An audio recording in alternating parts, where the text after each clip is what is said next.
Outreach Manager at the National Women's Law Center, and I'd like to thank you all for joining us for today's webinar, State Policy Solutions to Help Women Achieve Equal Pay. This is part of the National Women's Law Center webinar series, Moving Women and Families Forward, a State Roadmap to Economic Justice. Building on the work already underway at the state level, the roadmap provides a vision of an integrated state legislative women's economic agenda. To find out more, please visit nwlc.org/roadmap. We have just a few notes before we begin the presentations. First, all lines will be on mute during today's webinar. We will be taking questions after our experts are finished with their presentations, but we encourage you to submit questions throughout the webinar. You can do so by typing your question into the designated area on your control panel and hitting send. We will also be recording today's webinar, and you will receive a link to the recording of the presentation, as well as a link to the PowerPoint slides and additional resources within the next few days.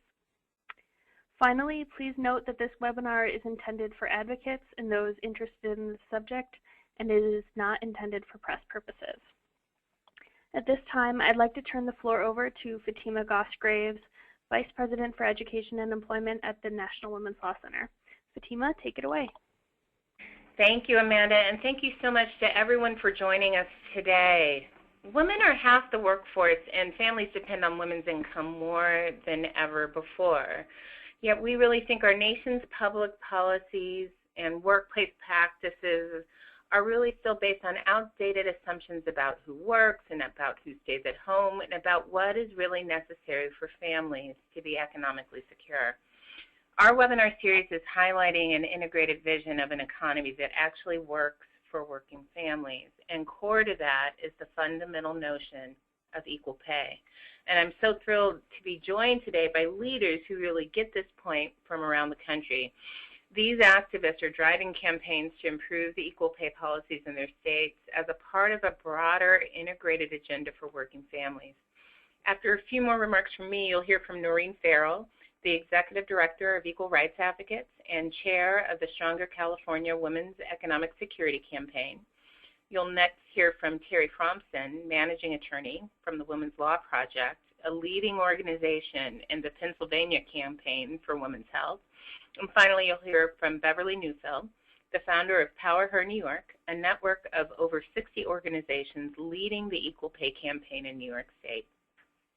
Before I get to the picture in the States, I'm going to begin with a few statistics to set the stage. To begin with, and you may have heard this number before, nationally, women typically make just 78 cents for full-time year-round work to every dollar earned by their male counterparts. In other words, if you're comparing all full-time working men and women, women's salaries fall short. And if we turn to the first slide where we are now, you'll see that for women of color, those gaps are especially large.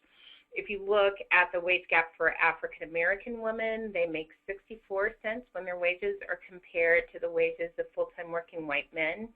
For Asian women, it's 79 cents. For Native American women, it's 59 cents. And for Hispanic women, it is 56 cents. And there's also a gap when you control for a variety of factors, whether you're looking by occupation or by education level. Indeed, if you go to the next slide, you'll see that there is a pay gap for women at all education levels.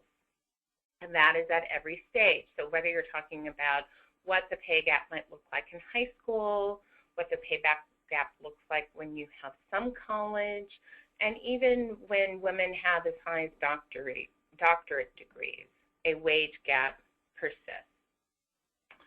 And if you go even further to the next slide, you'll see that this wage gap has remained pretty stagnant for more than a decade. To be sure, if you go back 5 decades since the Equal Pay Act passed, we'd see that there has been an increase from 59 cents on the dollar. But there's no question that, especially over the last decade, we have stalled. And that stagnation is really undermining women's economic security in the short term and in the long term. It means that women working full-time year-round will lose over $435,000 to the wage gap over the course of a 40-year period. And this also means that they will take a hit in their retirement security. Now that I'm past these baseline but important facts, I want to talk about what is really exciting at this moment. And that is that in recent years, I've been having fewer conversations about whether there is a pay gap at all. People believe the numbers.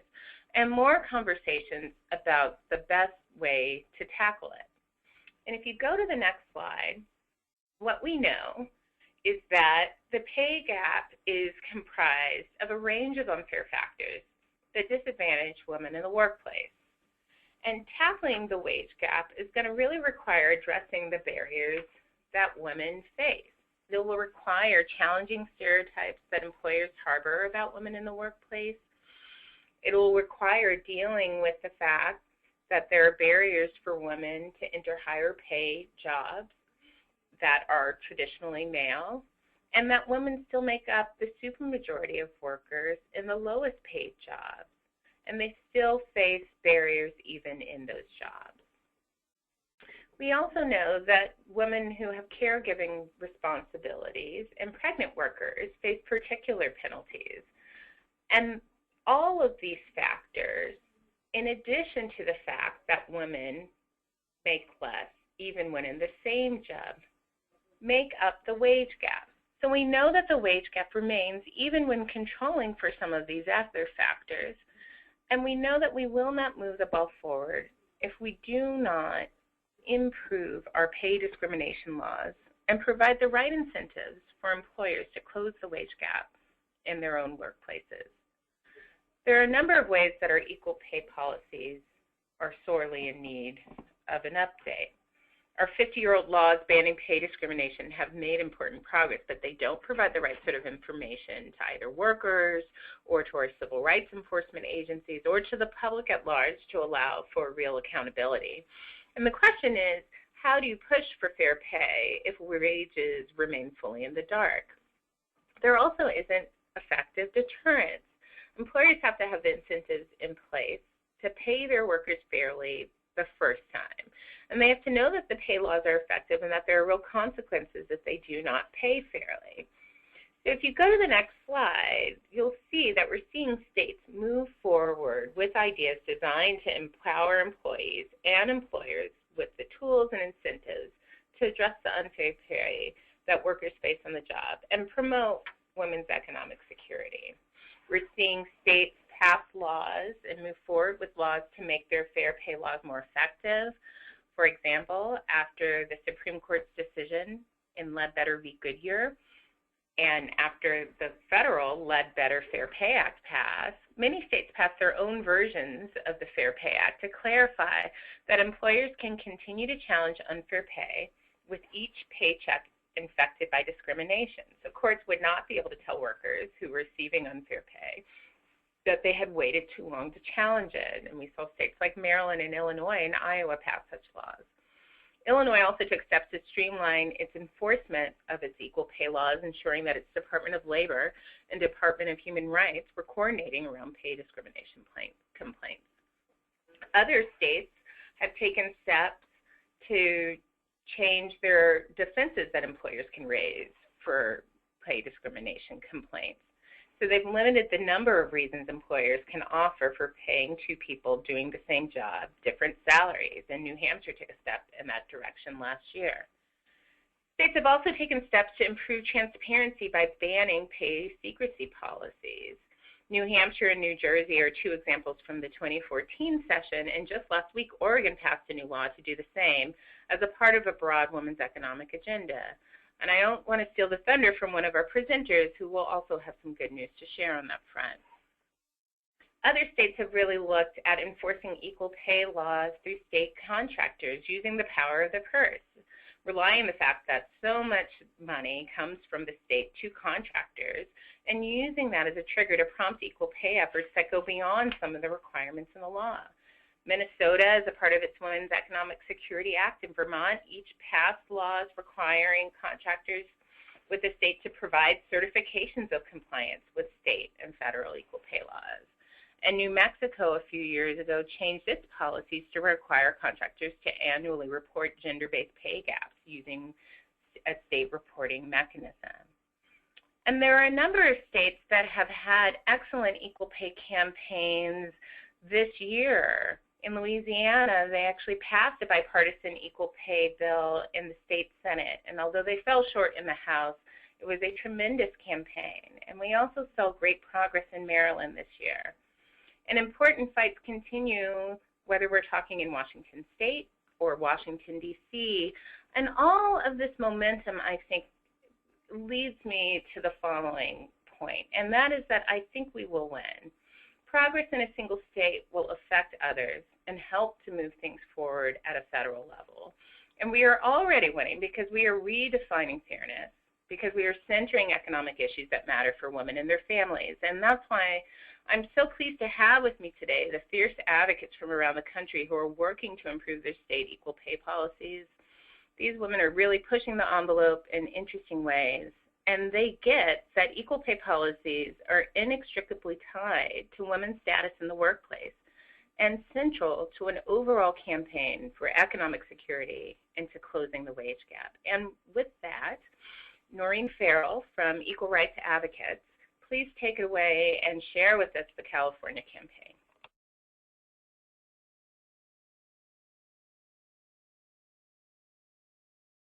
Noreen? It looks like Noreen is just muted. So Noreen, if you want to double click the green icon in your webinar toolbar.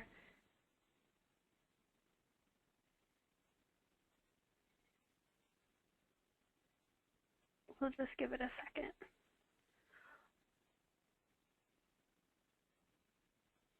Noreen, we can't hear you, so I think you're still muted.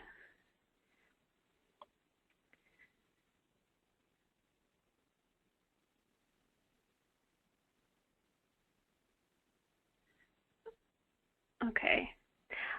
Noreen, one option would be, oh, there you are. Can you hear me now? Oh, yeah. Great. I'm so sorry, folks. Well, thanks, Fatima. It's great to be part of this webinar and to talk to all of you about all of this exciting work. I'm the Executive Director of Equal Rights Advocates, and we're doing a lot of equal pay work, not just in California, but in partnership with many of the people on this call across the country. And when we started thinking about this moment in the movement and what would really propel both equal pay issues and other issues critical to women's economic security, we just took stock with partners in California, and we really felt like the time was right for a broad women's economic agenda. Is my first slide on, by the way? Can you see that? There it is. Okay, great. And you can go to the next slide. Thanks, Amanda. We decided that the time was really right to think big, to lead with the vision of what we thought our state should be, not what we thought we could get in any particular legislative cycle. And it was a real, I think, mind shift for many of us working in this work. We worked over the past year and a half to develop a comprehensive women's economic agenda with over 20 partners, and we introduced in March a slate of over 20 state bills with legislators backed by the Women's Legislative Caucus in California and Sacramento. And it was really exciting, and I think that for those of you thinking about these kinds of agendas in your own states, I think it's important to look at both the political climate and the fiscal climate in your states. Both of those things were very opportune. I mean, we know that California is home to 12% of the country's women. It's the highest percentage of any state. We felt like it is a state that is a leader in terms of progressive policies. And in California, we've made this really great rebound from the Great Recession, and we have a $4 billion budget surplus, which is unheard of, really, in many states, but really it is a key driver here. And it can be attributed in part to the growth of 4 labor sectors that were dominated by women, including service and healthcare. So we really felt like it was a great time to have a very bold vision in terms of policy work. And we also had some great leadership in Sacramento. So these things really combined to create a great opportunity for this agenda. And if you could go to the next slide.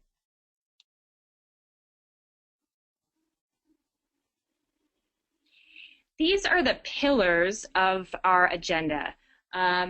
It really focuses on fair pay and increasing opportunities for women to improve their job skills, access to childcare, policies dedicated to ensuring family-friendly workplaces, and a key component that we felt was really critical were policies to address poverty in this state. 1 in 4 Californians live in poverty, despite the fact that we're the 8th largest economy in the world.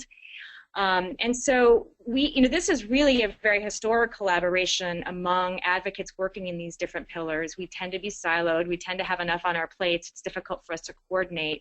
But a key component of this network is strategic communications. Unifying all of these pillars is really critical if you're serious about ensuring economic security for women. And then also this idea that we're going to mobilize cross sectors and build political power in a way that we hadn't before by using this women's economic security lens. So next slide. And really, the centerpiece of this agenda and the anchor of the agenda are our fair pay initiatives. And we have compelling data. We're not, we're slightly better than average in terms of the average gender wage gap in California. But we really have an abysmal, in fact, I think the second to the worst gender wage gap for Latinas in this state, who make just 44 cents to the dollar earned by white men. And we are a state that's losing billions upon billions of money. And we really felt like, as it's happening on the national scene, there's just great popularity around fair pay and equal pay provisions. We definitely have found that these policy initiatives tend to motivate and inspire people across different income stratas, across different educational levels, across industries. So it's been a real, I think, unifying set of policies for those of us in California, and I think that that's probably true at the national scale. So if I can show you the next slide. So, and just so you know, we introduced the first of these bills, SB 358, right after Patricia Arquette gave her, wage equality shout out at the Oscars. We really seized on this moment to just build on the popularity about equal pay for equal work when we introduced this bill. And we have introduced these 3 primary fair pay bills as part of our agenda. And the first is SB 358. And that's a bill, and I'm going to go into more detail about this bill in my next slides, but that is a bill to strengthen California's current equal pay laws. SB Senate Bill 3 would raise the minimum wage to $13 an hour by 2017. And then AB 1354 is a state contractors bill that tracks closely the executive order on federal contractors requiring pay transparency among our state contractors. And we introduced this bill shortly after we secured a victory in San Francisco at the local level for a city contractor bill. We're excited about the prospect for all 3 of these bills as we move forward. They were all introduced in March and are making their way through the legislative cycle now. Next slide.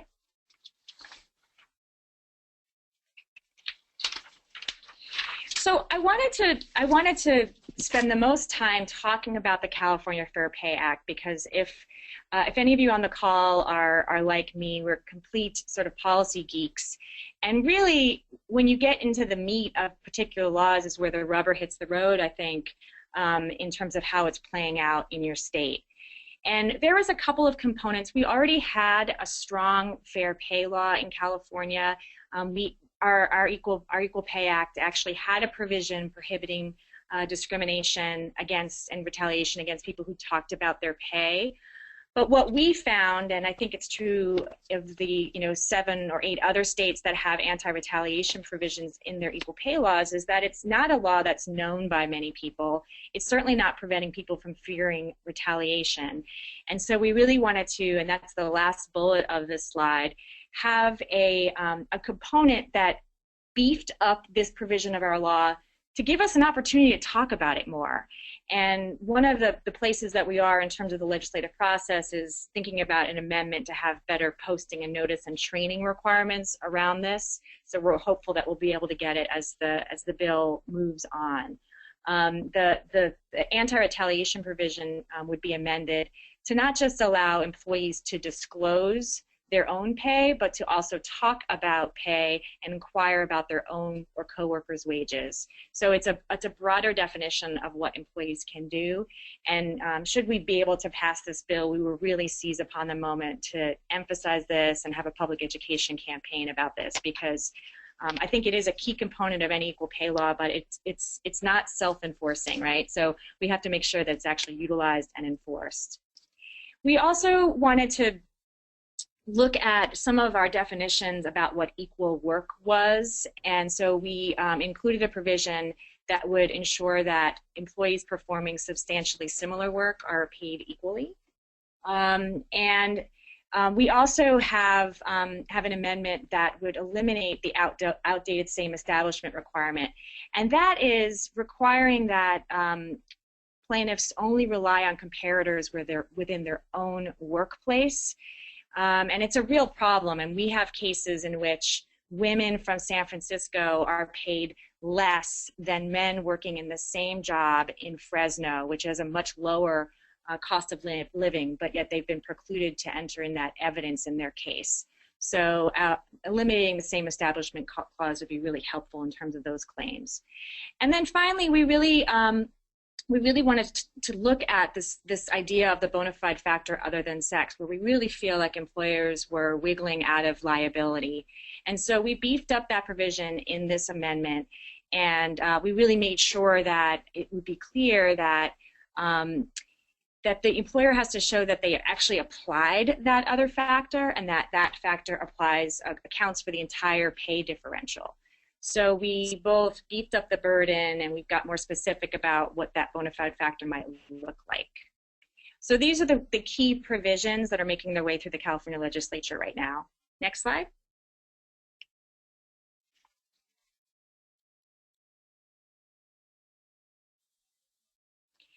So the miraculous thing in all of our organizing around this bill is that the California Chamber of Commerce just wrote a letter of support for S358. And I can't hear all of your gasps, but I can imagine they exist, because we're pretty much every single thing we ever do here at ERA is put on the Cal Chamber of Commerce's job killer list.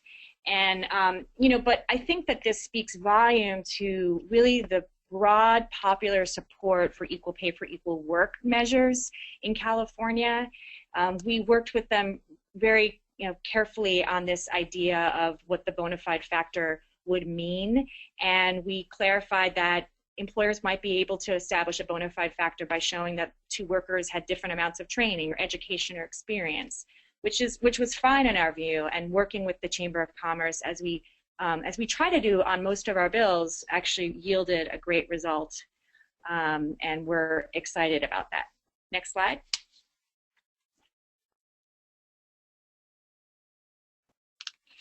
So this is the results of our fair pay bills right now. What happens in California is your bill makes its way through the first house, which is the house in which it originated, and then sometime in August it goes to the other house, two houses, before it hits the governor in October for consideration.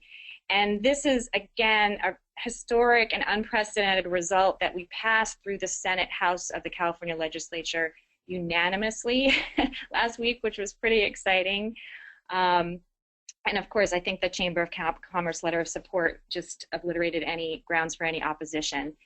I'm glad to report that our minimum wage bill has also passed through the first floor, and that our state contractor pay transparency bill has also passed through the first floor. We think that that third bill may have more trouble in the next house, and we're really doing a lot of organizing around that.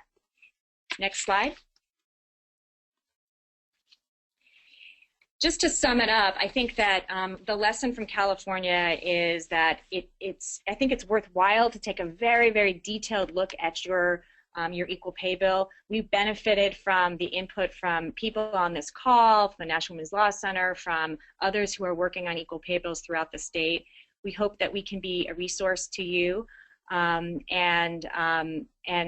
please call us, check out our website, learn more about our campaign. Thanks.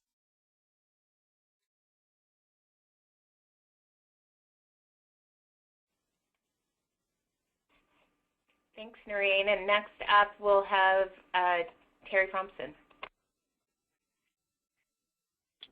I think it's really Bev that's going next. Yeah, I think Bev was next. Correct? Oh, my apologies. Bev Neufeld. Okay, thank you. Thank you so much, Fatima, first for having this webinar today, but also for all the support you personally have given the New York effort and the National Women's Law Center's work and intelligence that you've shared over the past few years. It's been really so helpful in moving our work forward, so thank you for that. Power New York is a network of organizations and individuals collaborating to promote a shared goal, and that shared goal is improving the economic future of New York. Power serves as like a connector, we call them power points, to mobilize collective action and to energize, activate, and our ultimate goal is building a movement to accelerate economic equality. Our work came from our equal pay work, and I have a very long-standing equal campaign in New York.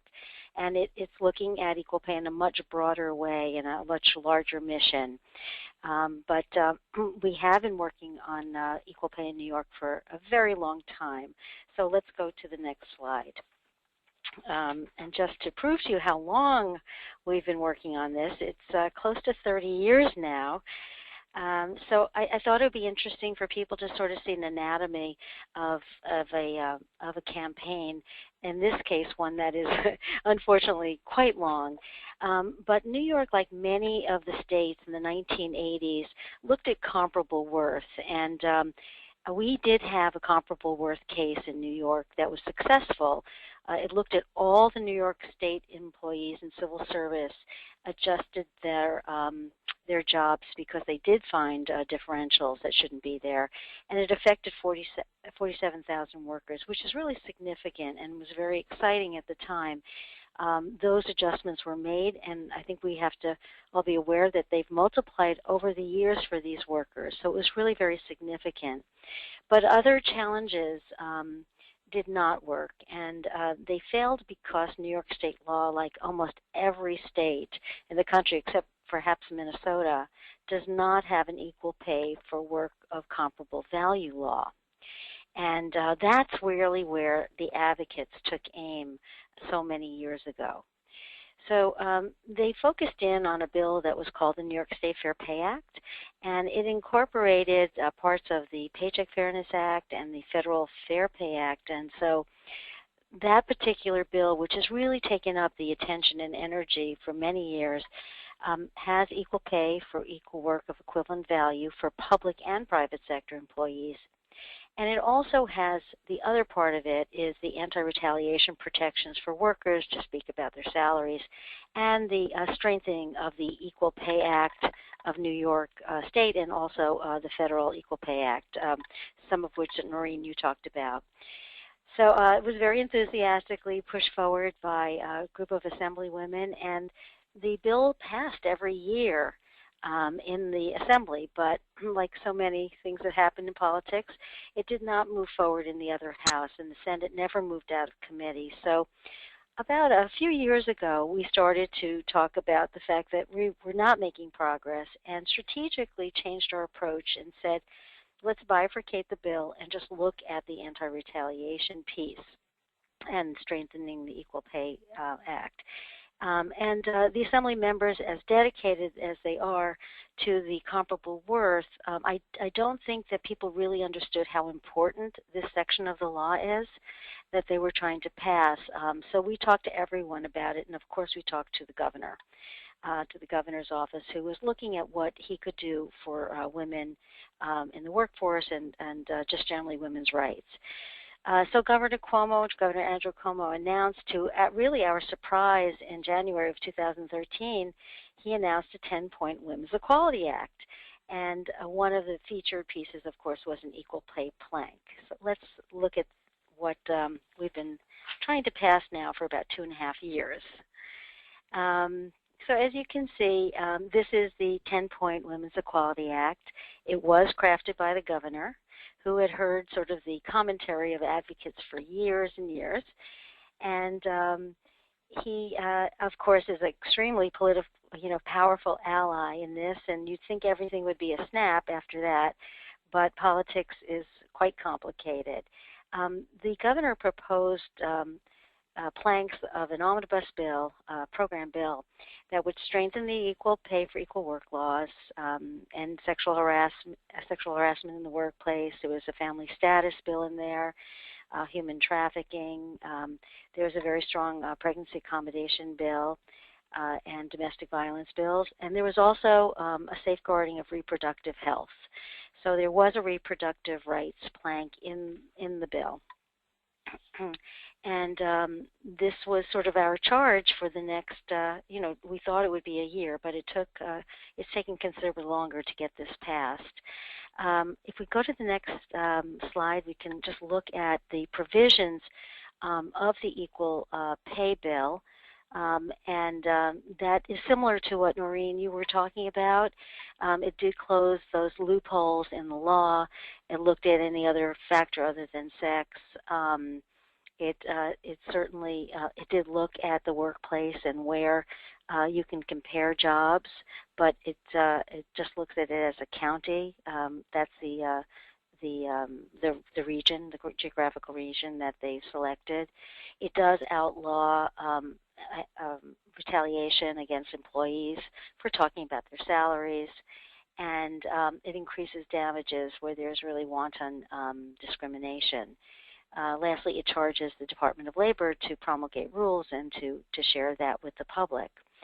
So this was what the Equal Pay Coalition has been working on, for the past for that period of time. And New York is always an interesting place to live. Here we have a Democratic Assembly and pretty much a Republican-led Senate. And in a reversal of expectations, the Senate passed the Women's Equality Act bills, but they passed them as separate planks. So there were 9 out of 10 is what they took up. They passed all the 9, but they did not take up the reproductive health piece. And of course, the Assembly, made up of very stalwart choice advocates, would only pass the omnibus bill. So everyone passed bills, went home feeling quite good, except we did not make any progress, and we did not pass any laws. And I'm sorry to tell you, but that's gone on for a very long time. It was really 2 sessions that we had this situation. Only recently, because of another change in circumstances, did we have sort of a break in the situation. And I'm very happy to share that both the Senate and the Assembly have passed 7 of the bills, and they will be signed into law later in June, and that includes the Equal Pay Bill.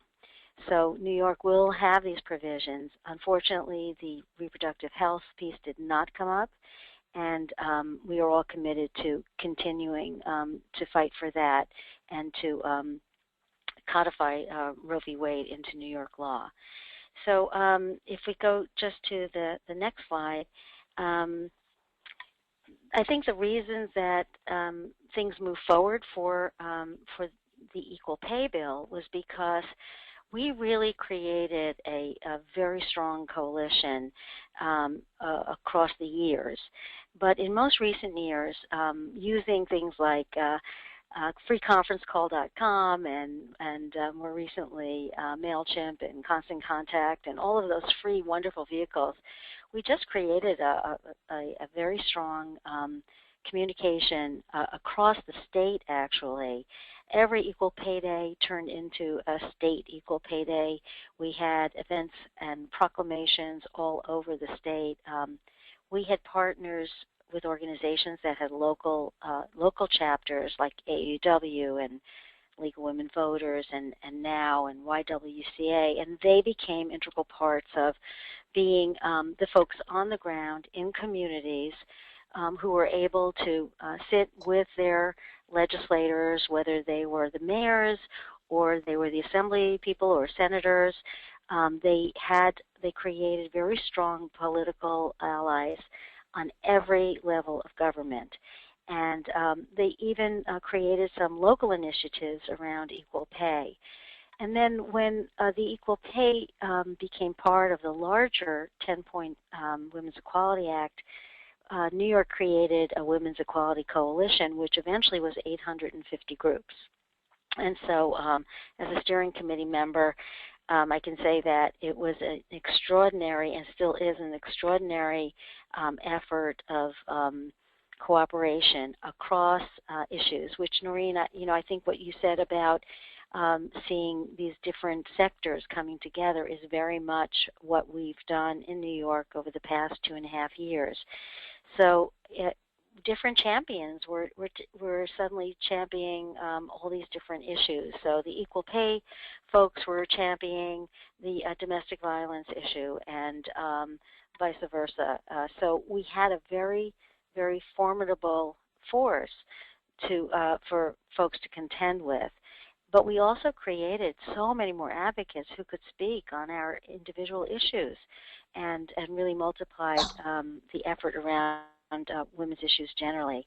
We did all the social media things, and the traditional media having folks in every community.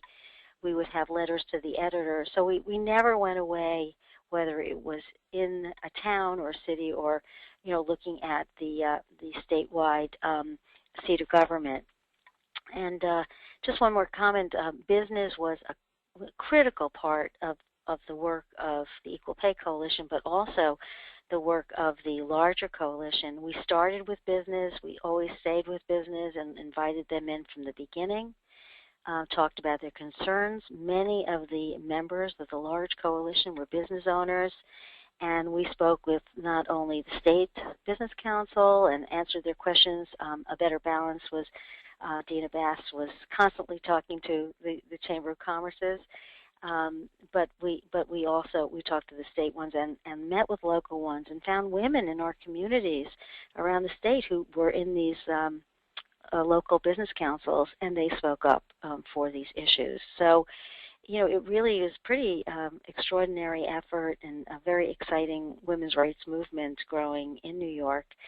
And while I trust it won't take 30 years in another state, and I hope it certainly won't, it is a very long haul. So one thing to remember in all of the work that everybody's doing is that we really do have to celebrate our small steps before we get to those larger wins. So I can answer any other questions about it, but I think I'll stop there. Thanks so much, Bev. And I am now thrilled to turn it over to Terry Thompson. Thank you, and I am thrilled to be here today to share with you the Pennsylvania story. Pennsylvania's equal pay legislation is also part of a larger legislative package, which is called the Pennsylvania Agenda for Women's Health. The Women's Law Project has been working with legislators and advocates promoting this agenda since its inception in late 2013. The Women's Law Project was founded in 1974 and is a nonprofit women's legal advocacy organization with offices in Philadelphia and Pittsburgh. We are dedicated to advancing the rights and status of women through a multi-pronged strategy of impact litigation, public policy advocacy, and community education. The Pennsylvania Agenda for Women's Health is designed to promote economic fairness, family-friendly working conditions, and healthy lives free of violence. The effort grew out of the desire of the Women's Health Caucus, a pro-choice, bipartisan, bicameral group of legislators in our General Assembly who wanted to take affirmative steps to improve the status of women. After fending off legislation that was harmful to women year after year, they decided it was time for positive actions that would provide real solutions to the real needs of women. When the leadership of the Women's Health Caucus came to the Women's Law Project for ideas for the agenda, it was soon after we published Through the Lens of Equality, Eliminating Sex Bias to Improve the Health of Pennsylvania Women. In this 2012 publication, we looked at the health impact on women of all kinds of bias in society: sexual and intimate partner violence, the impact of caregiving responsibilities on women, poverty, bias in the workplace, school, and healthcare. We identified numerous targeted solutions to overcome sex bias and improve women's health, many of which are being incorporated into the Pennsylvania Agenda for Women's Health. The next slide takes us to our campaign for women's health. A strong coalition of Pennsylvania advocates has been supporting the Pennsylvania Agenda since its introduction. Recently, we created a new organization dedicated solely to supporting the Pennsylvania Agenda, which we call the Campaign for Women's Health. It is made up of organizations that advocate for reproductive rights, economic justice, elimination of poverty, and improving societal response to domestic and sexual violence. Currently, we are at 35 organizations, and we are actively recruiting a diverse base. The campaign works to educate both constituents and lawmakers on the issues. The Women's Law Project works closely with lawmakers to develop legislative solutions. We have a set of shared values that is to ensure women have the resources they need to support themselves and their families, including fair pay, a living wage, a strong safety net, and workplace policies that support pregnant and parenting workers. The Pennsylvania Agenda has been making some progress, as we can see on the next slide. In its first year, the Women's Health Caucus introduced 12 bills, 3 of which passed. These bills, one of them prohibits local nuisance ordinances that penalize domestic violence and other crime victims for seeking police assistance. One was a resolution directing the Legislative Budget and Finance Committee to study the effect of safety net programs that cause working beneficiaries to lose eligibility for the very programs that enable them to work. And the third was a law that bans unlawful dissemination of intimate images with the intent to harass, annoy, or alarm a current or former sexual or intimate partner.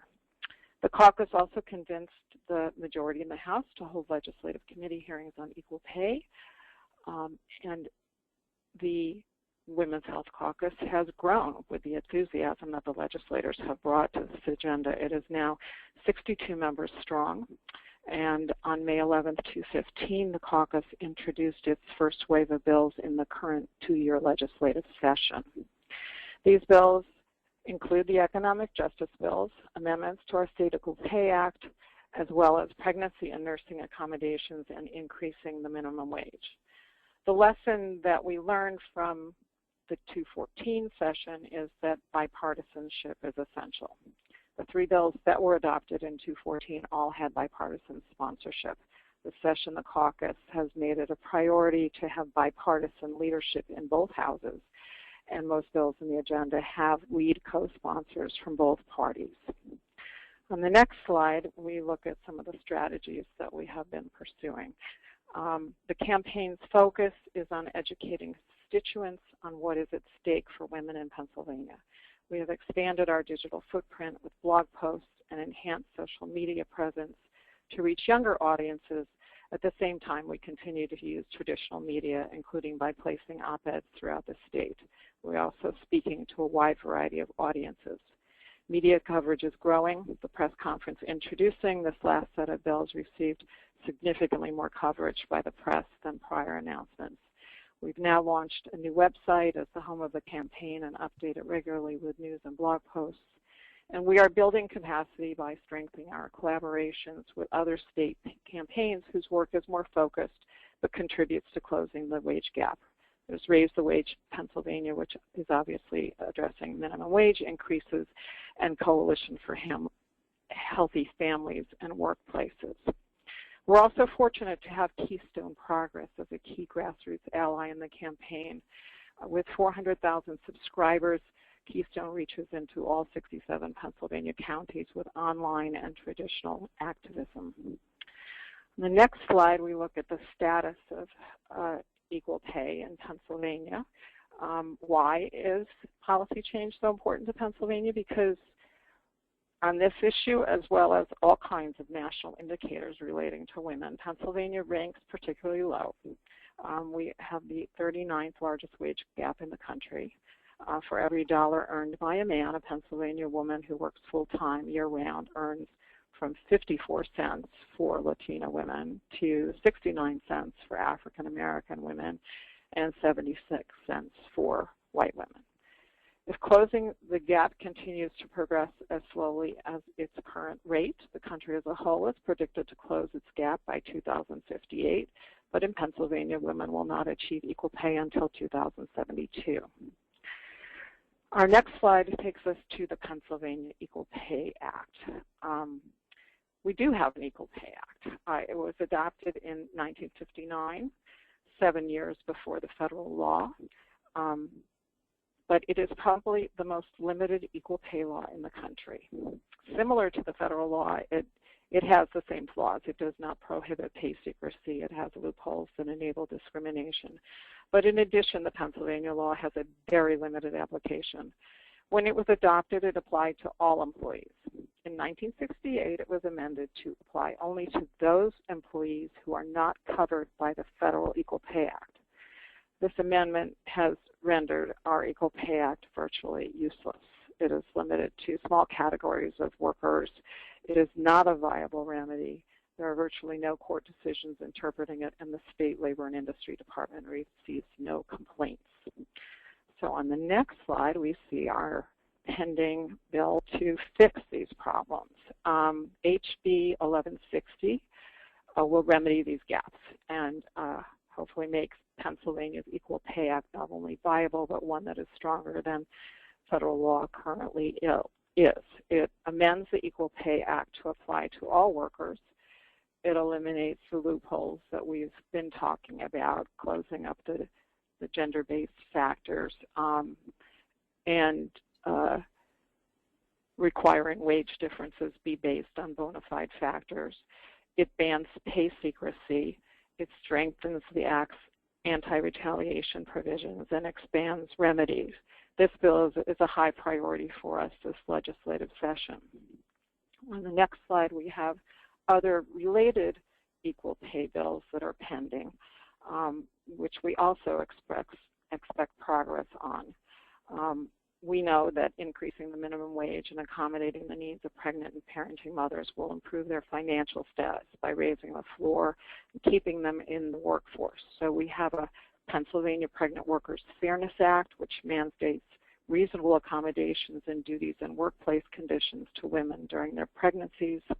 We have the Workplace Accommodation for Nursing Mothers Act, which extends the nursing provisions from the Affordable Care Act to employees who aren't covered by the Affordable Care Act, providing them with sanitary, private space and break time to express milk.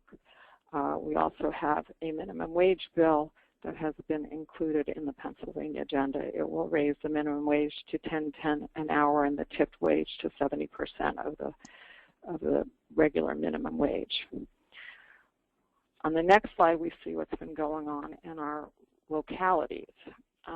We have achieved policy change in our major cities that we believe lays the groundwork and contributes momentum for statewide change.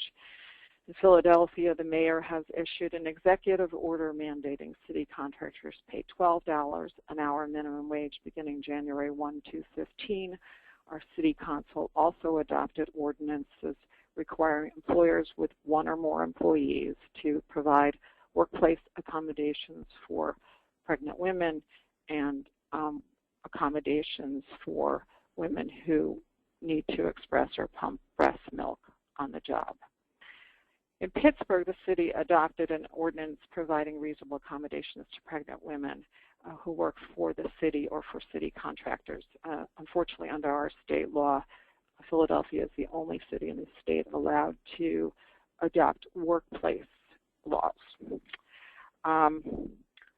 So on our next slide, you have our contact information, our website for the campaign, my email address. I'm happy to speak to anyone about anything that's going on in Pennsylvania. Thank you.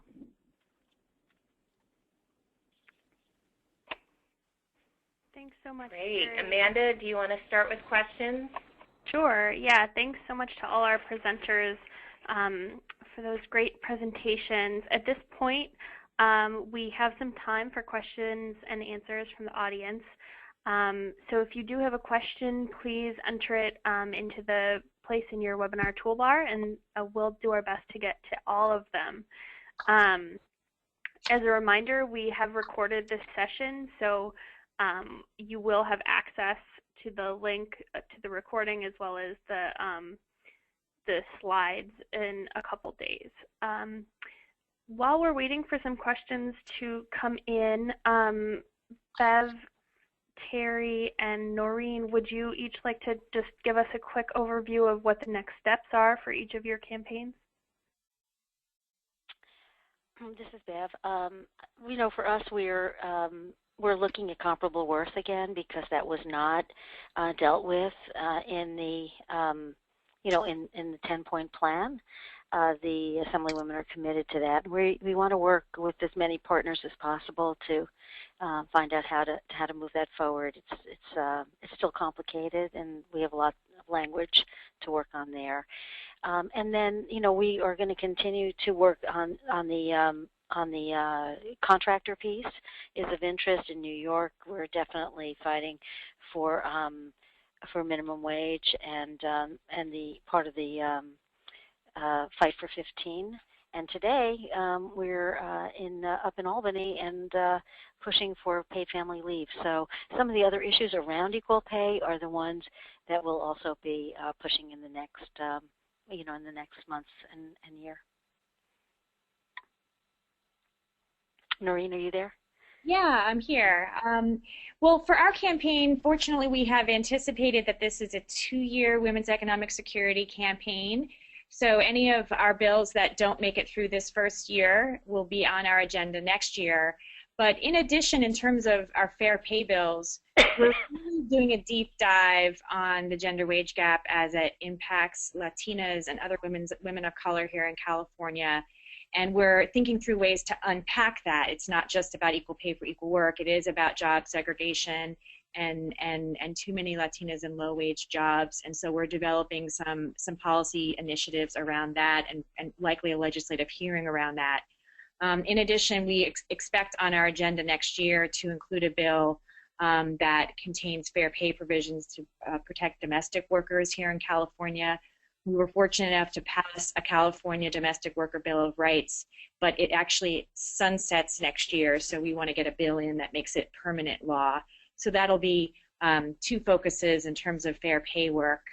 Having a 2-year trajectory is helpful. I think it allows you to take stock and see what gained traction and what didn't, and gives you more time to be successful. So I think it's an interesting and helpful campaign model for those of you thinking about it. And this is Terry. In Pennsylvania, we will be continuing to grow our campaign. We're working on webinars right now to educate and expand support, and we're also increasing our communications. From an issue perspective, the intent is to focus attention on pregnancy and nursing accommodations, as well as the minimum wage, because this is where we have bipartisan sponsors and bipartisan support and lots of momentum already. The equal pay bill will come next. We have some bipartisan interest in it, but not to the extent that we need to really dramatically make this law useful to people, but we will keep working on it. We have had a gubernatorial change in Pennsylvania, excuse me, so we now have a governor who voiced support for equal pay while he was campaigning, and we're going to start looking at whether we can both get his support on the legislation and work with him on executive orders. Great, thanks everyone. We have a couple questions about unions or organized labor and what role they may have played in each of your campaigns. So that's for any of the panelists who'd like to answer. This is Noreen from California. Organized labor is, just central and critical to any progressive policy campaigns here in California, and this one is no different. We find that our labor partners are taking up different bills and different pillars and prioritizing certain pieces of the agenda. For example, a big piece of our agenda is the predictable scheduling bill, which is getting a lot of opposition in California and our legislature, and organized labor is really pulling its weight behind that. So I think it's just critical in terms of various pieces of our agenda, and we're very fortunate to have that support and partnership. This is Bev. The labor community has been extraordinarily supportive, of the work. And what's very exciting is they're really turning to a women's agenda, and and really supporting that in a very public way. So we continue to work with them on different issues. And I agree that there are some that fit into their bailiwick a little bit better than others, as you suggest, Noreen.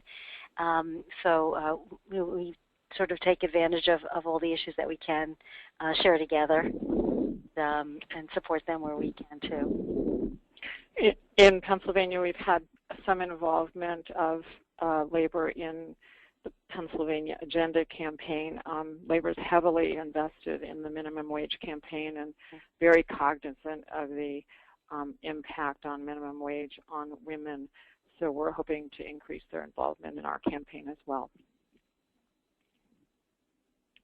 Great. We have a question about, are your campaigns C3, C4, something else?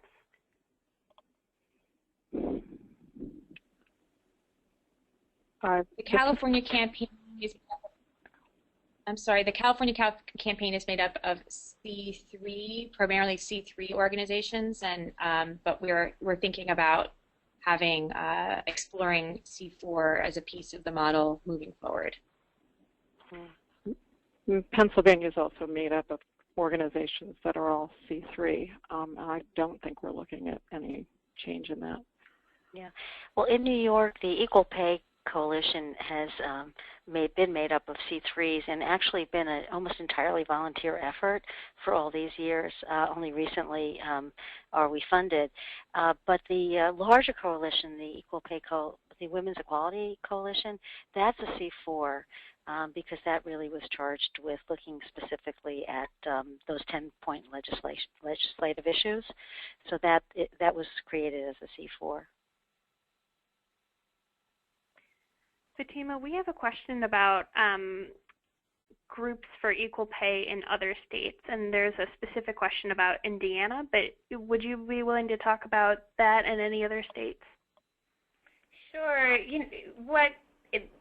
We are so thrilled to have these 3 states, but there are a number of states who are moving forward with some equal pay bill this year, and there are campaigns around each of them. In Indiana, there was a bill this year that was defeated in April, but would have improved the enforcement of pay discrimination, Indiana's pay discrimination laws, and engaged its Civil Rights Commission. I mentioned earlier in my remarks that Louisiana, and it like New York, was largely all volunteers, but again, they were moving forward with a really robust bill this year. So in a variety of states, there have been really excellent campaigns this year. Thanks, Fatima. We are right at time now, so I just wanted to give all of our presenters a chance to offer any closing thoughts you might have at this point. I'll start. This is Noreen from ERA. I think that my closing thought is that we have found, and we hope that it's a lesson that's helpful in other states, that equal pay is an incredible anchor and centerpiece, and really moves the public and communities on broader agendas. and that's really helpful when you're pursuing an ambitious agenda. But nonetheless, I think that the time is now for ambitious agendas. We've received such incredible positive feedback about this one, and I think it bodes well, at least in progressive states across the country. And this is Terry, and I say it bodes well, I think, in what they may not be known as a progressive state. It's in Pennsylvania. The enthusiasm that our legislators have had for this campaign is really amazing and extraordinary. And so I think they have picked up the momentum that is moving throughout the country and the focus on women and women's equality. And so I agree the time is now for action on these issues. Well, this is Bev. I couldn't agree with you more. But additionally, just it's one of the themes, I think, of today's conversation is people, women's groups coming up together across, our typical separations of issues. And really, all of these issues are connected, and so we all have to be connected, and it creates a very strong fabric and I think a very strong way to move forward on many issues at the same time. And I do agree. I think the time is now. Well, Wonderful. Thank you so much for all of you for joining us today, and thank you to our excellent panelists for cluing us in on the work in the states and broader. And we look forward to joining again with all of you who have tuned in today on our next webinar. Thanks, everyone. This concludes today's webinar. Thank you.